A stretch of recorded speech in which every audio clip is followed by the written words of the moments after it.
So this video covers off some of the things that we're talking about at Cologne, but there's a lot more in the game as well. So FIFA 10, following the success of FIFA 09 online, we'd be ignorant to ignore what our fans were asking. So we've done a lot of work this year in online.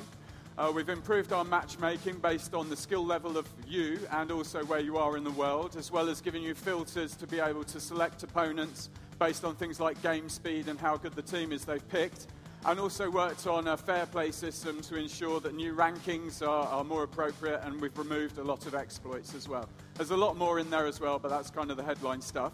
The new thing for Cologne, though, is our virtual pro system.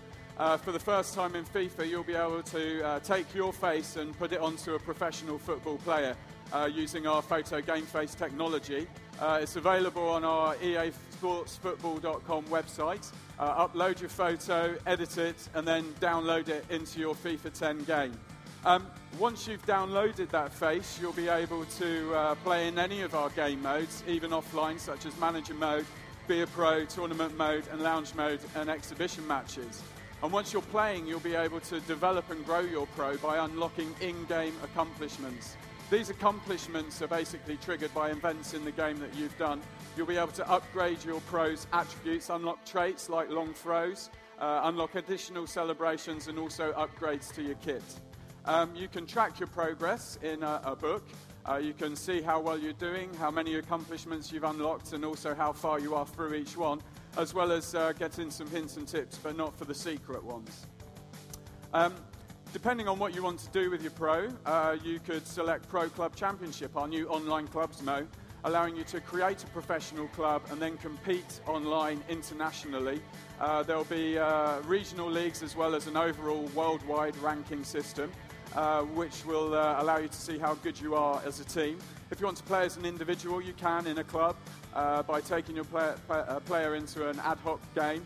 Maybe meeting some friends, forming a club, or even getting scouted by another club. Basically, see if you're the best in the world on the pro leaderboard and see how you stack up against sort of professional gamers around the world. You can look for clubs, see what clubs your friends are in, and if you are in a club, you can download your teammates' faces into the game as well. It's a great long shot there, unlocking one of the shooting accomplishments. We also wanted to expand our downloadable content this year, and we're pleased to announce the return of the Bernabeu Stadium to FIFA. You'll be able to play at Real Madrid's home ground and potentially score a cracking goal like this Barcelona one against them at home. Cheeky. We'll also have some news about live season coming soon in early September. We're not announcing details about that at this time. Following fan feedback, we also wanted to introduce a practice arena this year. You'll be able to practice standard one-on-one with the keeper, as we've had for a few years now, in addition to set pieces such as free kicks. There's a nice driven goal here under the wall. Also penalties, throw-ins and corners, but probably the most exciting developments are practice match. You can have multiplayer humans locally playing in a practice match, and you can even adjust the number of players outfield on both teams. So if you wanted to play five-a-side on a full-size pitch, you could. The big stuff. 70% of the team's effort's gone on refining and responding to feedback this year, and no more so than in gameplay. So here's attacking. A few things about this. We wanted to increase the variety of attacks possible, and with our improved intelligence and positioning systems, you'll see a lot more incisive runs into the box supporting there. A nice kind of diagonal curved run there. A new urgency system in the game also helps our attackers actually commit more in striking opportunities. Nice sliding goal. And also we've improved our positioning to allow players to get into better position to volley and header more appropriately in and around the area as well. It's very satisfying. Defending, obviously very important as well. Our defenders have also benefited from our new urgency system. You'll see players not only positioning themselves better, but then throwing themselves at the ball in desperate situations. Talking about desperate situations, we've got some fantastic clearances in the game at the moment where defenders are going to do everything they can to get the ball out of those dangerous areas.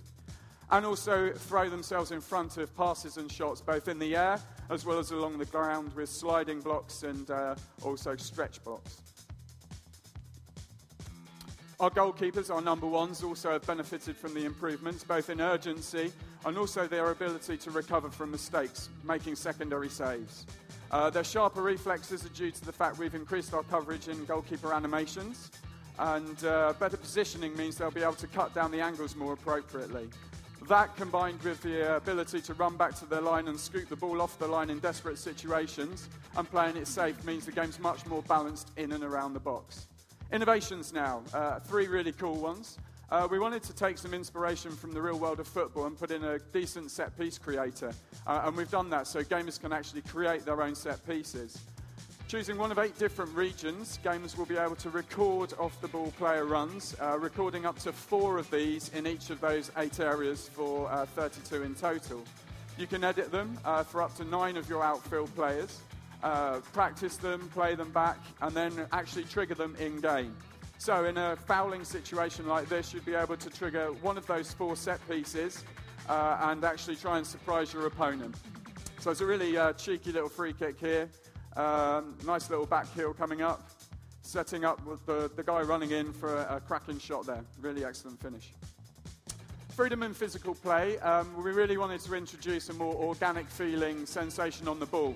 So it's now possible to actually be in control of the ball in a number of different ways using physical attributes. So you can protect the ball, as Berbatov did there, or gain possession, as I think it's Drogba does here, by actually muscling off Rio Ferdinand. That, with our new momentum system, means you can actually totally displace a player off the ball based on physical attributes and speed. At least a very engaging and satisfying physical interactions between the players. 360 dribbling, which is also available on PC and Wii this year, is a very big deal for us. It's a very fluid, very responsive, very satisfying way to control your player. And allows you to go absolutely anywhere on the pitch. No more zigzagging with 8 directions. As you can see here, I honestly believe we've totally changed the way you can control your player and relegated 8-directional controls to a different league.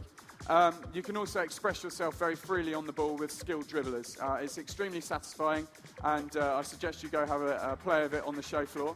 That's the end of my segment. Sorry for being so quick. If you want to know more, come and see me in the behind closed door area. FIFA 10 is actually on the show floor. It's the demo. Don't be alarmed by the lack of teams in it. FIFA 10 will obviously still have the exclusive Bundesliga in there for the German Bundesliga fans. Thank you very much.